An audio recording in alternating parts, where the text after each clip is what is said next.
பெரியோர்களே, தாய்மார்களே, ஜோதிட ஆர்வலர்களே அனைவருக்கும் வணக்கம். உங்கள் முனைவர் PSR ராமகிருஷ்ணன் பேசுகின்றேன். இன்றைக்கி ஜோதிட சம்பந்தமான ஒரு முக்கியமான பதிவு. நிறைய பேருக்கு திருமணம் ஆகிறதே தள்ளி போச்சு. திருமணம் ஆனவுடன் குழந்தை பாக்கியம் பெற வேண்டும், மழலை யோகம் கிட்ட வேண்டும். அந்த குழந்தை பாக்கியம் மழலை யோகம் கிடைக்காமல் இருக்குதா? என்ன காரணம்? சில பேர் என்ன நினைக்கிறாங்க, குரு கெட்டால் நம்மளுக்கு குழந்தை பாக்கியம் கிடைக்காதுன்னு சொல்கிறாங்க. அப்படிலாம் ஒன்றும் இல்லை. அதாவது குரு நல்லா இருந்தால் தான் நல்ல பண வாய்ப்பு, பண வரவு, சம்பாத்தியம் நல்லாயிருக்கும். அதே மாதிரி குரு நன்றாக இருந்தால் தான் குழந்தை பாக்கியமும் நன்றாக இருக்கும். சில பேருக்கு பணம் கண்ணை மூடிட்டு வருது, ஆனால் குழந்தை பாக்கியம் அந்த குடும்பத்தில் ஒரு கேள்விக்குறியாகவே இருக்கின்றது.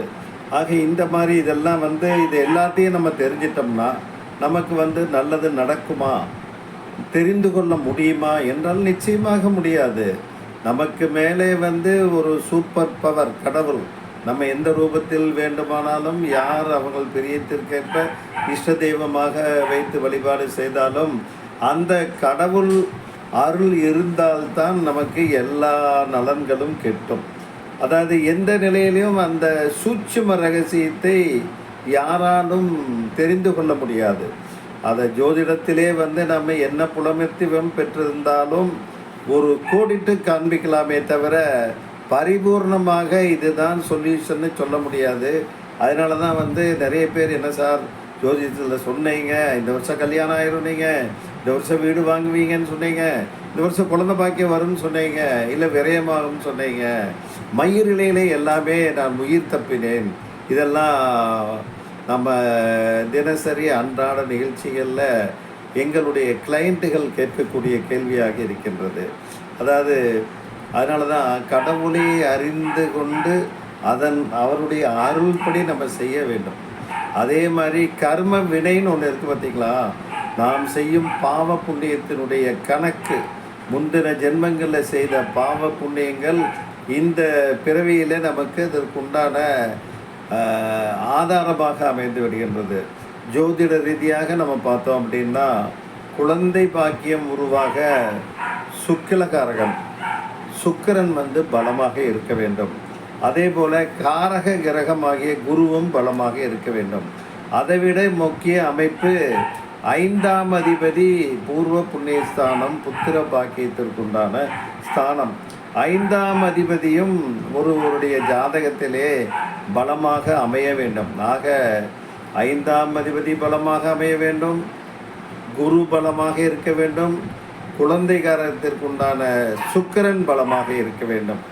அதே மாதிரி குடும்பஸ்தானமும் வலுவான அமைப்பில் இருந்தால்தான் குழந்தை பிறந்து நல்ல குடும்பம் அமையும். அதனால் ஏதோ ஒன்றை வச்சுட்டு நம்ம சொல்ல முடியாது. 2ஆம் பாவகம் தன வாக்கு குடும்பஸ்தானம். 5ஆம் பாவகம் நம்மளுக்கு புத்திர பாக்கியத்திற்குண்டான ஸ்தானம். 3ஆம் பாவகம் நம்மளுடைய முயற்சி பலிதம், அந்த ஒருவருடைய விந்து அணுக்களுடைய அந்த விந்து கவுண்டை நிர்ணயம் செய்யக்கூடிய பாவகம். ஸோ இந்த 2, 3, 5, 7ஆம் பாவகம் நன்றாக இருந்தால், குரு நன்றாக இருந்தால், சுக்கிரன் நன்றாக இருந்தால் நிச்சயம் குழந்தை பாக்கியம் கிட்டும். ஆக இதுக்கு எல்லாத்துக்கு மேலே பாக்கியஸ்தானம்னு ஒன்று சொல்கிறோம். 9ஆம் அதிபதி அவர் பாக்கியஸ்தானம். அந்த பாக்கியஸ்தானமும் நன்றாக அமைய வேண்டும். ஸோ ஒரு வீடு கட்டுறோம் அப்படின்னம்னா வீடு கட்டுறதுக்கு ஏகப்பட்ட வேலை.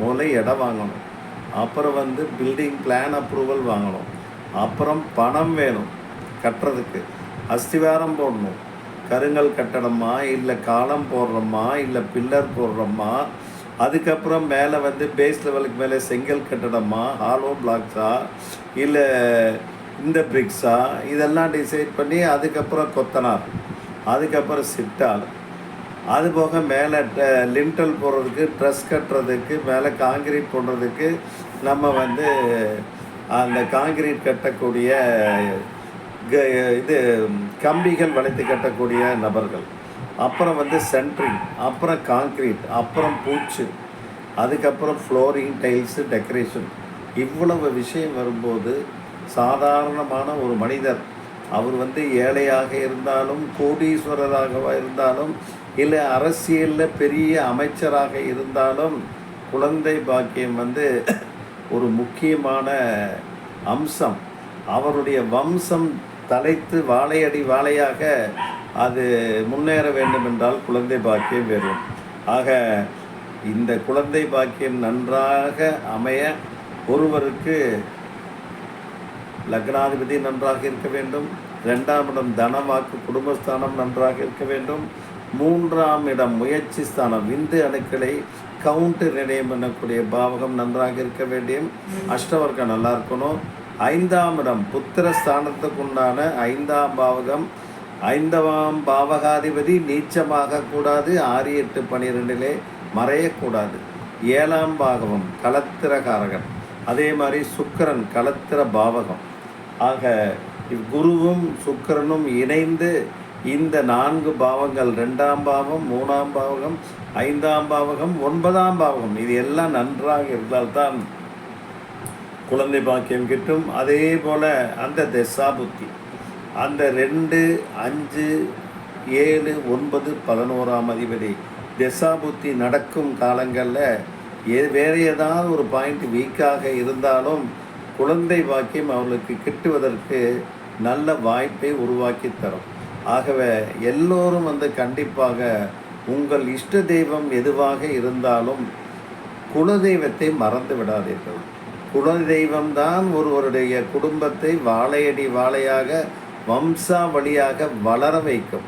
குலதெய்வத்தை நீங்கள் வருடம் 2 முறையாவது போய் குலதெய்வம் கோயிலுக்கு சென்று அபிஷேக ஆராதனைகள் செய்து பூஜை செய்து குருகாரகன் சுக்கிரகாரகனுக்குரிய தெய்வங்களை வணங்கி வந்தால் நிச்சயம் எல்லோருக்கும்